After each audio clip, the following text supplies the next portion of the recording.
আনন্দ, কি আনন্দ! এই শ্বশুর বাড়ি গেল গোপাল, মহারাজকে করবো এবার নাকাল। এবার আমি সুযোগ বুঝে মিথ্যে হিসেব দেব আর ট্যাঙ্ক ভরিয়ে নেব।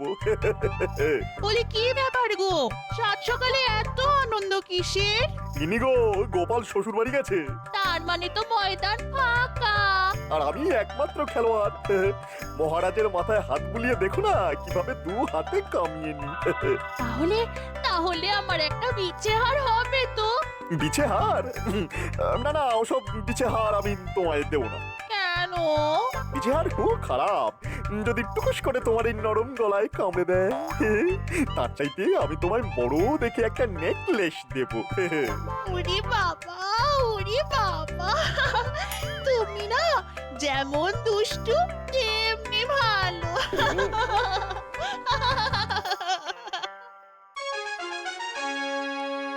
কি ব্যাপার খোদাবান, সাত সকালে গালে হাত কেন? বড় দুঃখে গালে হাত দিয়েছি গৌজি। দুঃখ? হ্যাঁ, আপনার আবার দুঃখ কিসের জাহাপানা? দুঃখ নয়, আমি তমাম বাংলার অধীশ্বর, কিন্তু আজ অব্দি একদিনের জন্য কৃষ্ণচন্দ্রকে জব্দ করতে পারলাম না। কতবার ভেবেছি কৃষ্ণ বেটাকে জব্দ করে ওর কৃষ্ণনগর আমি কেড়ে নেব, কিন্তু শত চেষ্টা করেও বারবার ব্যর্থ হয়েছি। না বাহুবল না বুদ্ধিবল, কিছু দিয়েই আমি ওকে হারাতে পারলাম না। সেটা অবশ্য ঠিক। সব হয়েছে তোমার জন্যে। আজ পর্যন্ত তুমি যতগুলো ফন্দি বের করেছো তার সবকটাই ওই গোপাল বুদ্ধির জোরে কেটে দিয়েছে। আপনি আমার উপর অকারণে গোসা করছেন জাহাপানা, আমি তো চেষ্টার কোনো ত্রুটি রাখিনি। ওসব কোনো কথা শুনতে চাই না আমি। কোনো ফন্দি এসেছে মাথায়? এসেছে মানে এমন একটা জবরদস্ত ফোন দিয়ে এসেছে না, এবার দেখবেন কৃষ্ণচন্দ্র কুপকাত হবে। তাহলে বলো বলো বলো, কেমন সে ফন্দি? বাংলায় একটা প্রবাদ আছে না, যে গাধা পিটিয়ে ঘোড়া। হ্যাঁ হ্যাঁ, আছে তো আছে তো। এবার ওই কৃষ্ণচন্দ্রকে সত্যি সত্যি একটা গাধাকে পাল্টে ঘোড়া বানাতে হবে। পারলে ভালো, না হলে তার সিংহাসন গেল। বহুত খুব। তাও জি, কৃষ্ণচন্দ্র আবার সত্যি সত্যি ঘোড়া বানিয়ে ফেলবে না তো? সেটা কখনোই সম্ভব নয় জাহাপানা। কৃষ্ণচন্দ্র শত চেষ্টা করেও গাধাকে কখনোই ঘোড়া বানাতে পারবে না। কৃষ্ণচন্দ্র হয়তো পারবে না, কিন্তু ওর গোপালকে নিয়ে তো ভয়। গোপালও এবার কিচ্ছুটি করতে পারবে না জাহাপানা, আপনি দেখে নেবেন খোদাবন্দ। তাহলে তাহলে কালই দূতের হাত দিয়ে কৃষ্ণনগরে আমার আমার আদেশনামা পাঠিয়ে দাও। আপনি কিচ্ছু চিন্তা করবেন না হুজুর, আমি আজই আদেশনামা লিখবো আর আপনাকে দিয়ে স্বাক্ষর করিয়ে কালই পাঠিয়ে দেব।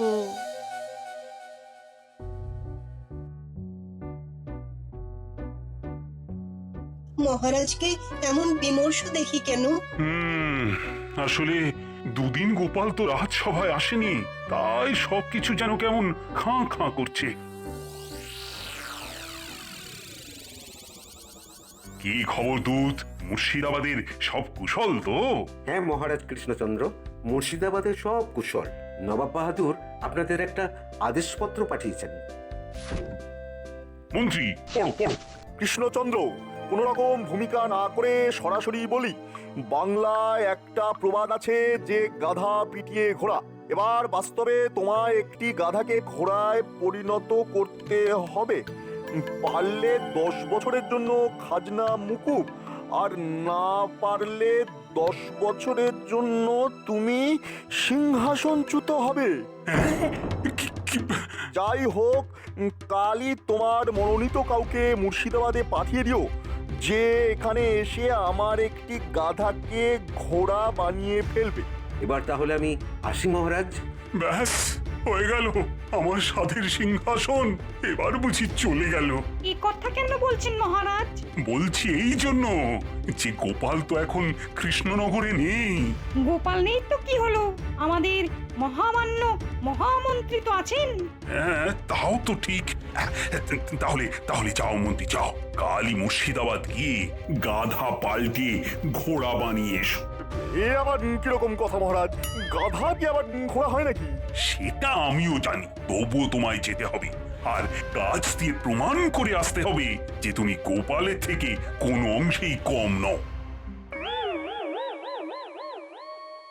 ওরে গোপাল রে, আমাকে এই বিপদের মধ্যে ফেলে তুই কেন শ্বশুর বাড়ি চলে গেলি রে?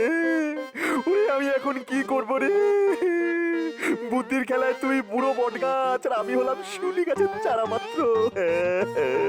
ওরে গোপাল রে। বলি তখন থেকে নাকি কান্না কেঁদে যাচ্ছ কেন বলো তো?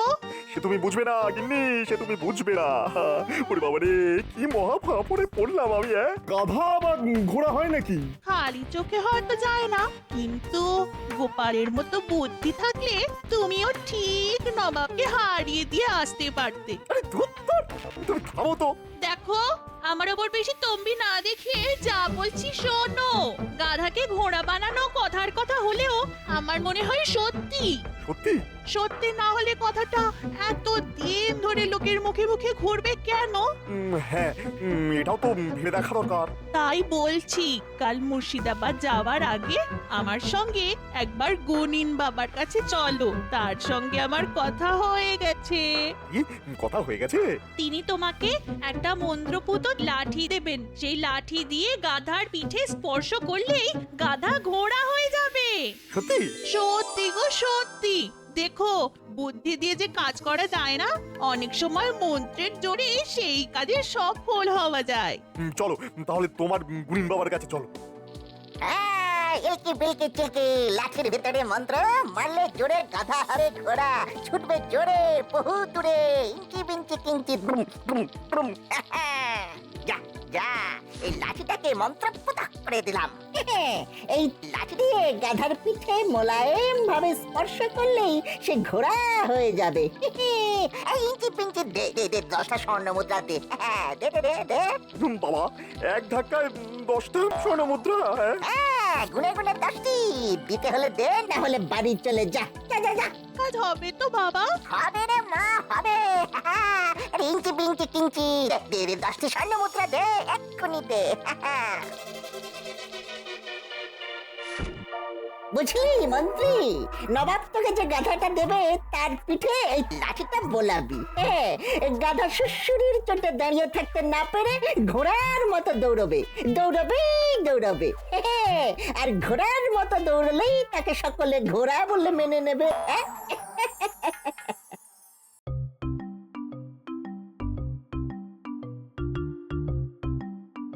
জাহাপানা, জাহাপানা, জাহাপানা কৃষ্ণচন্দ্র তার মন্ত্রীকে পাঠিয়েছে। আরে মন্ত্রী, ইস্যু ইস্যু ইস্যু, তা তুমি এলে যে বড়, গোপাল কোথায়? আপনার কি ধারণা গোপালই সব কাজ পারবে? আমি পারবো না? এই তো কৃষ্ণচন্দ্রের মন্ত্রীর মতন কথা। তাহলে মাঠে চলো। মাঠেই বুঝি গাধা রাখা আছে? হ্যাঁ, চলো চলো চলো চলো, তাহলে মাঠে চলো। ওই যে গাধা, দেখি কেমন ঘোড়া বানাতে পারো।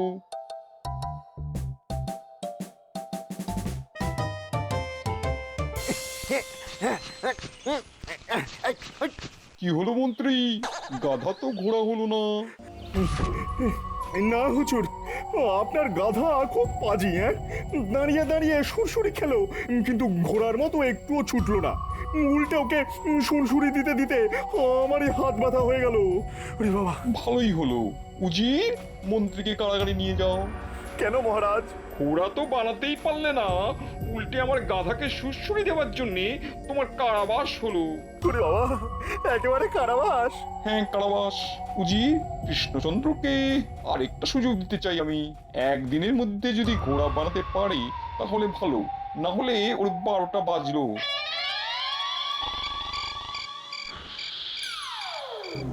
নামো নামো, সিংহাসন থেকে নামো এখনই। না না, আমি নামবো না।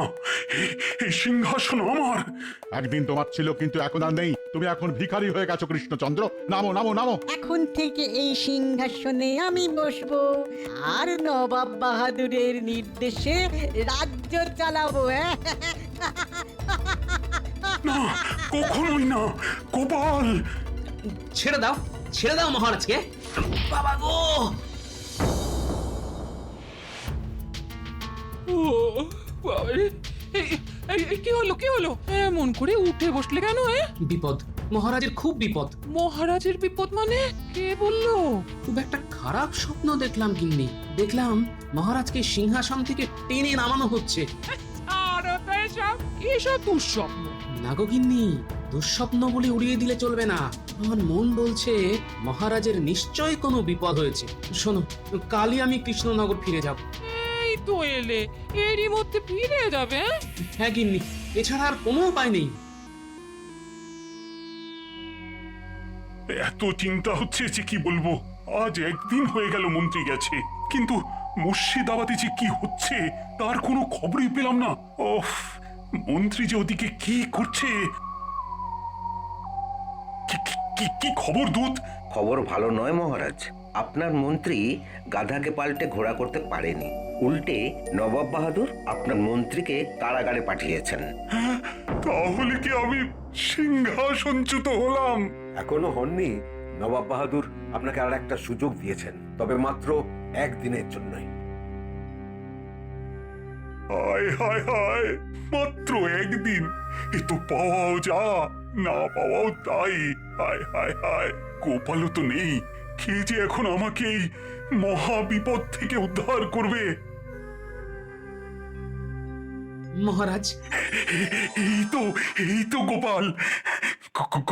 গোপাল, তুমি এসেছো? মহারাজ, কাল রাতে একটা বিচ্ছিরি স্বপ্ন দেখে আমি ছুটে এসেছি মহারাজ।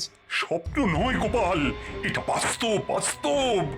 গাধাকে ঘোড়া বানাতে না পারার অপরাধে নবাব বাহাদুর মন্ত্রীকে বন্দী করে রেখেছে। আর একদিনের মধ্যে গাধাকে ঘোড়া বানাতে না পারলে আমার সিংহাসন তিনি কেড়ে নেবেন। তাহলে স্বপ্ন মিলে গেল। ঠিক আছে মহারাজ, আমি যাব। কিন্তু তুমিও যদি না পারো, তাহলে তো নবাব আমার সিংহাসনটাই কেড়ে নেবেন। তার উপর তোমাকেও কারাগারে বন্দী করে রাখবেন। বন্দি করে রাখা অতই সোজা নাকি? চলুন তো দেখি মুর্শিদাবাদ। বলি, খুব তো মুর্শিদাবাদ যাচ্ছ, তা সত্যি সত্যি ঘোড়া বানাতে পারবে তো? আমার নাম গোপাল ভাঁড়। আমার অভিধানে না পারার কিছু নেই গিন্নি। শুধু নবাবের আসল গাধাটিকে আমায় খুঁজে বের করতে হবে। আসল গাধা মানে? এই কি বলতে চাও বলো তো? গিন্নি, গাধা কি শুধু চার পায়েরই হয়, দু পায়ের হয় না? এই তোমার হেয়ালের মাথা মুন্ডু আমি তো কিছুই বুঝতে পারছি না। তাহলে আর জানতে চেও না গিন্নি। তবে একটা কথা মনে রেখো, তোমার এই গোপাল ভাঁড় মুর্শিদাবাদ যাবে আর প্রতিবারের মতো নবাব আর উজিরের কাছা খুলে দিয়ে চলে আসবে।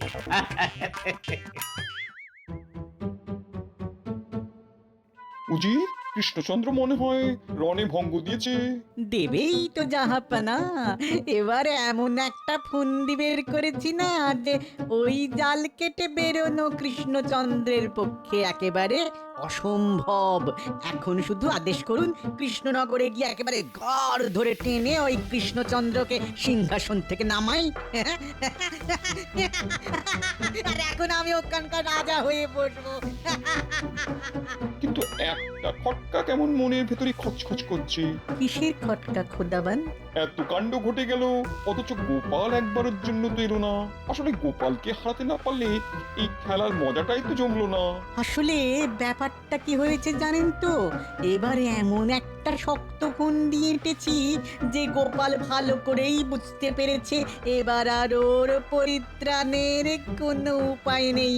তাই ইচ্ছে করে নিজে না এসে অতি কাঁচা খেলোয়াড় মন্ত্রীকে পাঠিয়ে নিজে কেটে পড়েছে। না উজির সাহেব, গোপাল কোনো অবস্থাতেই কেটে যাবার পাত্র নয়। তাহলে আগে আসুনি কেন? কি করে আসবো জাহাপনা? আমি তো শ্বশুর বাড়িতে বসে শাশুড়ি ঠাকুরনের আদর খাচ্ছিলাম। আদর খাচ্ছিলে? ভালো ভালো ভালো ভালো, খুব ভালো। কিন্তু আমার মনে হচ্ছে এবার তোমাকে কারাগারের ভাত খেতে হবে। আরে দাঁড়ান দাঁড়ান উজির সাহেব, আমাকে কারাগারের ভাত খাওয়াবার জন্য এত তাড়াহুড়ো না করলেও চলবে। বরং তার আগে একটু জলপানের ব্যবস্থা করুন তো দেখি। রোদের মধ্যে এতটা পথ আসতে গলাটা বড্ড শুকিয়ে গেছে। কিন্তু গাধা পিটিয়ে ঘোড়া? হবে হবে, সব হবে। তার আগে মিষ্টি আর শরবত দিয়ে গলাটা একটু ভিজিয়ে নিতে দিন দেখি। এই কে আছিস? কৃষ্ণচন্দ্র আর গোপালের জন্য শরবত মিষ্টি নিয়ে আয়। তা জল শরবত আর মিষ্টি তো খাওয়া হলো গোপাল, এবার তাহলে আবার গাধাটিকে নিয়ে আসতে বলি। অবশ্যই, আর সেই সাথে একটা লাঠিও নিয়ে আসতে বলবেন। এই কি আছিস, লাঠি আর গাধাকে নিয়ে আয়।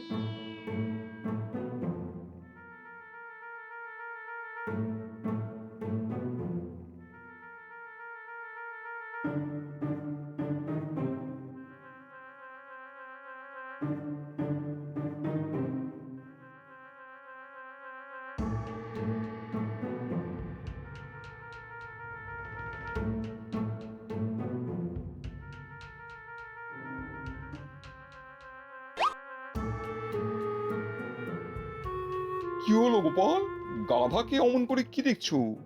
হুজুর, কিছু মনে করবেন না, আপনি যে নিরীহ জীবটাকে আমার সামনে হাজির করেছেন সেটির নাম গাধা হলেও সেটি কিন্তু আসল গাধা নয়। তোবা তোবা, আসল গাধা নয় মানে? আসল গাধা তো আপনার পাশেই দাঁড়িয়ে আছে হুজুর। আমার পাশে মানে? আমার পাশে তো উজির। হ্যাঁ খোদা বন্ধ, উনিই তো আসল গাধা। মুখ সামলে কথা বলবে গোপাল, তোমার এত বড় সাহস যে নবাব বাহাদুরের সামনেই তার উজিরকে গাধা বলে অপমান করো। আহা হা হা, চড়ছেন কেন উজির সাহেব? ভেবে দেখুন, আমাদের জব্দ করার জন্য এ পর্যন্ত আপনি কতবার নবাব বাহাদুরের কানে কুমন্ত্রণা দিয়েছেন, কিন্তু সফল হতে পেরেছেন কি? উল্টে আপনার পরামর্শ মতো চলতে গিয়ে আমাদের মহামান্য জাহাপনা প্রত্যেকবারই অপদস্থ হয়েছেন। ওরা বাবা, গোপাল এসব কি বলছে? তাহলে এবার ঠান্ডা মাথায় ভেবে বলুন তো, আসল গাধাটিকে আপনি না ওই সামনে দাঁড়ানো নিরীহ জীব? ঠিক ঠিক, একেবারে ঠিক কথা বলেছো গোপাল। বেটা উজির আজ অব্দি একটাও ভালো বুদ্ধি দিতে পারি না আমাকে, বারবার ওর কথায় চলেছে আর বারবারই ভরাডুবি হয়েছে। বেটা বেটা আস্ত একটা গাধা কথা কর। তাহলে আপনার এই দুপে গাধাটিকে আমার হাতে ছেড়ে দিন জাহাপনা, দেখবেন ঠেঙিয়ে পিটিয়ে ওকে ঠিক ঘোড়ার মতো বুদ্ধিমান করে দেব আমি। জাহাপনা, জাহাপনা, গোপাল যে আমাকে ঠ্যাঙাবে বলছে। এতে আমার কিছু করার নেই। ও ভাই গোপাল, দয়া করে আমাকে ঠেনিও না। এই নাক মলছি, এই কান মলছি, জীবনে আর কখনো তোমাদের জব্দ করার কথা ভাববো না। তাহলে আমাদের মন্ত্রী মশাইকে এনে দিন। হ্যাঁ হ্যাঁ, এনে দিচ্ছি, এনে দিচ্ছি। এই এই এই কে আছিস, কে আছিস? কারাগার থেকে মন্ত্রীকে এনে দে।